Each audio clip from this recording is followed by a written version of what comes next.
Hello and welcome to another Head to Head, and it's Good Morning Keith Sutherland. Good morning, Dennis. Keith, before we get on to, well, I guess the federal election, everyone's probably, a lot of people already getting sick of it, I think. I just thought I'd mention to you, I was sitting, I'll say where I was sitting in View Street the other night. I think it was Saturday night outside the Rifle. And I counted 3 buses went past with just the driver in them, full of lights and everything. This is dark, it's wet.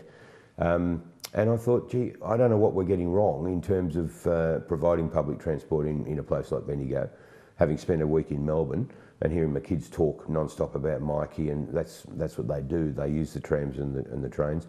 But I just looked at it and I thought, well, why are there 3 buses, don't have anyone in them, expensive, regular?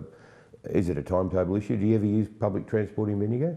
No, Dennis, I don't, but I use it regularly in Melbourne, but not certainly in the country. And it was probably Sunday night, I guess, because that was when it was raining, but there was lots of people around on Saturday night because I was after the wine festival. But yeah, that's a bit of a worry because they've got to run it at a profit.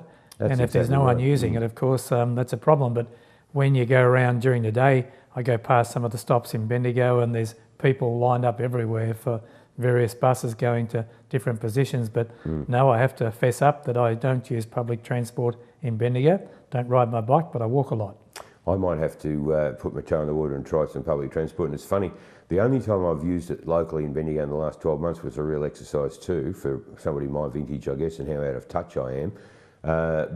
In this instance, my car had broken down and I had to get it to a mechanic on a truck. Cut a long story short, I needed to get a cab and I couldn't, so I thought, well, I'll jump on the bus. A bus pulled up conveniently right outside where I was. I've hopped in the bus, I've handed the guy 20 bucks, the driver, and he looked at me stupid and said, well, what are you doing? And I said, well, I only want to, it's about 8-10 blocks, but I was in a hurry. I can't take you $20. And I was just blown away. This whole Mikey, yep. Well, it's weird for, dare I say, an old timer. You got to get with the times, Dennis. I've got a Mikey card as well, which I don't use in Bendigo, but I do use it in Melbourne. Yeah, well, I might have to look at getting a Mikey card. I think you do.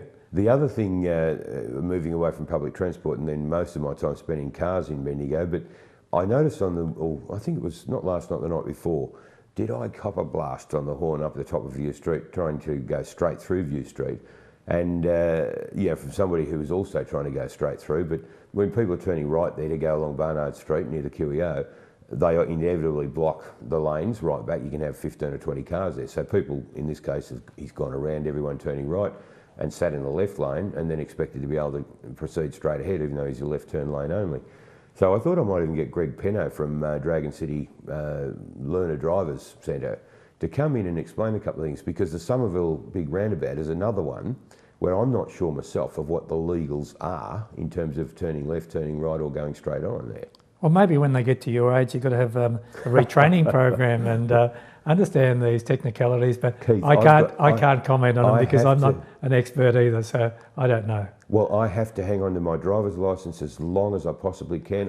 We're talking cosmetic surgery, lobotomies. I don't care what it takes. You've had all that, have you? No, that's what I mean. I'm preparing for it because I have to hang on to my driver's licence, because with the way society's going, with this politically correct, out of control, big brother approach that we've got, I'm bracing myself as some bonehead in some parliament somewhere to make it a law, like they talked about only a week or two ago, and we talked about last week, to have me in a gopher going to the post office wearing a bloody bike helmet, a crash helmet, for God's sake. They're only looking after their interests. If you fall out of those little bikes with their flags on the back, you could do a lot of damage. So anyway, it's not politically correct. It's probably looking after it. If you see my gopher coming towards yours in Roslyn I'll Park, be way out of the way because I know you won't be politically correct, but I'll be looking after my brain, which is not very well used these days. So I want to keep it intact as best and long as I can. Well, your Rolls-Royce gopher will no doubt have all the safety equipment. Well, I'll be driving the Holden Barina version. And the roll bars on top. Exactly, yeah. Looking at the election campaign, Keith, winners and losers, I suppose, this week, the Q&A, and I listen to it on radio rather than watch it, but I really, that key component of the program when, a bloke, an average punter, probably came up with a line that most politicians would kill to have been able to deliver. It was a crunch line by Duncan. It went berserk on social media. And now we've got crowdfunding as well, because a politician really did put a foot in it. But anyway, having said that, he really did hit a raw nerve because, as It he was said, so innocent and open and and honest. he admitted, he said he's been on low-paying jobs, he's got a disability, and that tax cut to him, and the guy, Innes Willock, said, well, you'd be paying very little tax, if no tax at all. But he said, I do, I pay GST, and it was rightfully so. I pay tax every time I And go every to the time, supermarket and he or is get in my so car. correct with saying all of that. But at the end of the day, he did hit a raw nerve because the top end get their $15 billion tax benefits over 10 years, and the bottom end gets zero, and that's where the public, and there's some real sleepers in this campaign because Scott Morrison's budget didn't go down all that well. There was no jump in the polls, as we evidenced last night. So yeah, that was the thing. But you're right, you would pay millions of dollars to have that sort of publicity, and now everyone will know Duncan. Duncan's now my mate. Absolutely, yeah. Duncan can't afford to have a beer with you, though, by the sounds of it. I think it's fair to say, Keith, and as I said, I was in Melbourne a lot last week, and I was in the car as a result of that, and on the radio all the time, it's just ad nauseum electioneering and We'll be over it and for 8 weeks of it. commentators. And I love my ABC News breakfast and so on, but it's just full-on campaigning, and it made me reflect. I actually touched on it on social media last night. I was just thinking about it driving along, and I'd come off ABC News breakfast that morning, and they do a great job. Then I'm listening to radio and various elements there, all the pundits having their say and the commentators.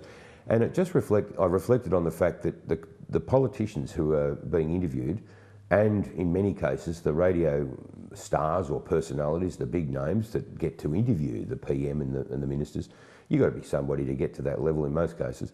Those people are all on 6-figure plus incomes, and that equates to minimum $3,000 a week. And it can be well over that. It can be 20 grand a week if you're, a mega Well, Alan star. Jones, who knows how many millions he Well, gets. it's shock jock, yeah. You could be talking 20, 30 grand a week. But it struck me then that when you've got a pensioner trying to survive on minimum, not even $400 a week, how out of touch everyone is that are making the rules, but worryingly not only making the rules, but querying and questioning and probing the people who are making the rules, the media. Any wonder we're not getting the sort of debate that Duncan was able to introduce to Q&A. I think he touched a real nerve there. The gap is getting wider, there's no question about it. The haves and the have-nots. The top hats, the hard hats. And that's what the election campaign's about, because we saw with the budget, top end get pretty much all the benefits, bottom end get zero. And that gap is getting wider and wider and wider. And I watched, and you're talking about raw nerves, I watched some comments last night on social media with yourself, with people, and they're getting a reaction. There is, I think, a groundswell out there. The have-nots are now saying enough is enough. We can't be kicked in the guts continually. There is a time and a place to be able to do things. What about us? When is it our turn? And you're right, that the people that are doing the interviews are pretty much the top end, and the politicians are all well groomed and skilled, and they say the same thing over and over and over again. And I'm pretty lucky that I'm leaving the country, not this weekend, the weekend after, for 6 weeks, gets back in time to vote 2 days later, because it's going to be an election, the same boring stuff. We've heard the cliches, we've heard the three-word tokens from both sides and the slogans that go with it. Both sides, and people are going to have a gutful, and it'll be just get this thing over and done with. Well, I think, Keith, when we talk about the rumble or rumbling that there is here at the moment around from the average punter in relation to politics generally, and you can see evidence of it on all social media forums, but also on Talkback Radio, there is a growing level of disquiet in terms of people's level of satisfaction with what's happening, I think, at all levels of politics or government. But whilst we have a rumble happening here, I would contend that the avalanche, it's become an avalanche in a place like the US, where that's why Donald Trump is riding high with making so many comments. All right, he might be a multi-billionaire or whatever, but he's making redneck comments that the local punter can relate to. Hillary Clinton might struggle to relate to. She's been married to a US president. They've had a very privileged life in government terms and public life terms. The average person looks at it and says, you wouldn't have a clue, lady, what it's like to walk into a supermarket. Now, Donald Trump might not have a clue either, but he's been smart enough to understand that that's the big problem for the average person on the street. It's paying their boring, living, day-to-day expenses. And you look at the Philippines, what's happening there as well. And that's scary. Talk about a cowboy, but again, the guy's a cowboy, but he's got like Trump, he's got a ton of personality. He's not frightened to open his mouth and be brash and speak the common language. He's not talking double speak. He's not using all the usual political speak where they don't answer a question. These guys are coming out with 6 guns blazing, running off at the mouth, and everyone's jumping on the bandwagon saying, we've had a guts full of the boring style of politics. This is refreshing. He's tapped into a market, as you said, with Donald Trump firstly, and he has tapped into that red net market, and there is some of that element sort of starting to happen here. The Philippines, with all guns blazing, as you say, that's a very scary situation, because it's only going to be a matter of time. How do you turn the Titanic around, and how do you give the people what they want? You've made promises, as Donald Trump has made promises, but you've got to deliver. And as we said, see with Malcolm Turnbull, he's got into Parliament, he's made lots of promises, he hasn't delivered on anything. And the same with these people. Donald Trump's got to do it, the Philippines guy's got to do it. It's scary, but you can make all the promises you like. It appeals to the redneck element out there because they want change at all cost. And they want a fair go more than anything. But the fair go never comes. It really never comes, because it's the top end that control governments. You've got to look at it too, Keith. I mean, I hear our guys, our leaders, and I include Shorten and Turnbull in this, both using the same lingo that we've been hearing for the last 20, 30 years from political leaders are trying to win votes and trying to placate people, kissing babies in food courts and all the stuff that is so low rent. And then I hear a bloke like the Philippines guy that looks like he's won the job there, and he's joking. He's not joking. He said he's actually saying he's going to jump on a jet ski and ride it straight into the South China Sea to test China's resolve for expanding their boundaries there.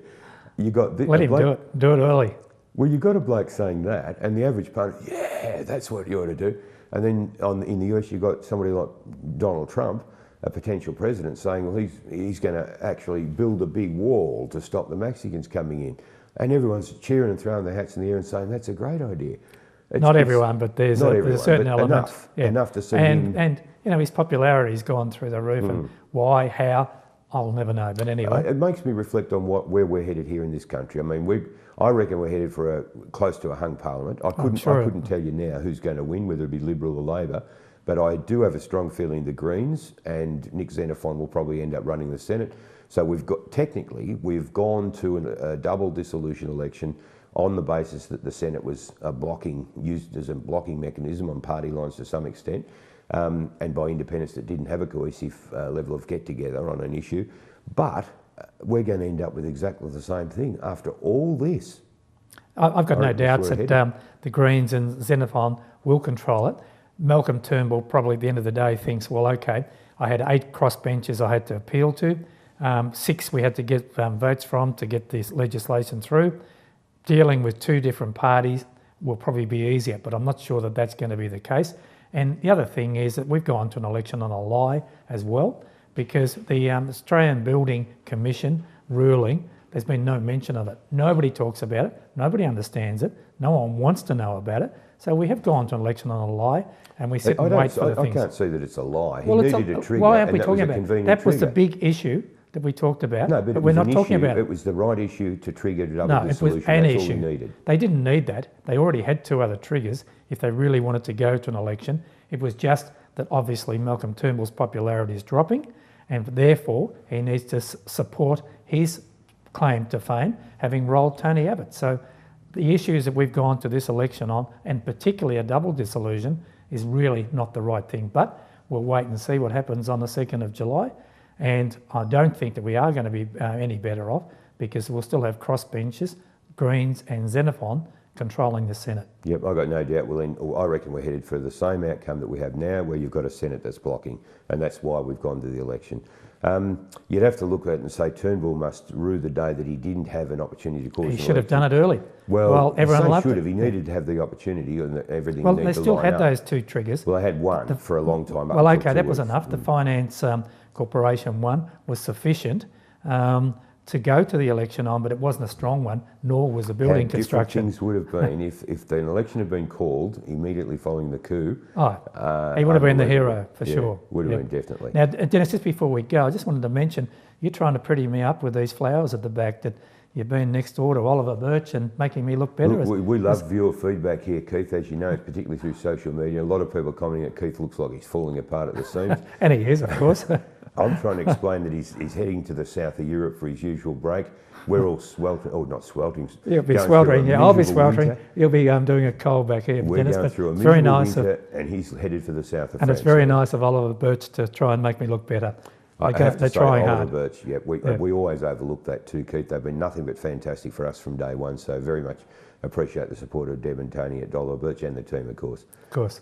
All right, look forward to catching up again. Well, we won't catch up now for No, we several are. weeks. We're catching up next week, and we've got a very big week. We've got Craig Neiman coming in, independent senator coming in.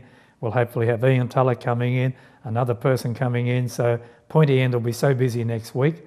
And of course, you'll be doing all the politics while I'm away. You'll be in your element, of course, and you've got another politician, potential politician coming in straight after this. Well, the beauty of it is, Keith, you can be anywhere you want to be in Europe and you can still tune And I'll into be watching IPTV. you, and I'll be able to watch Megan Purcell's interview as well. Exactly. All right, Keith, thanks for taking the time today, and thank you for joining us today. We'll see you again next week.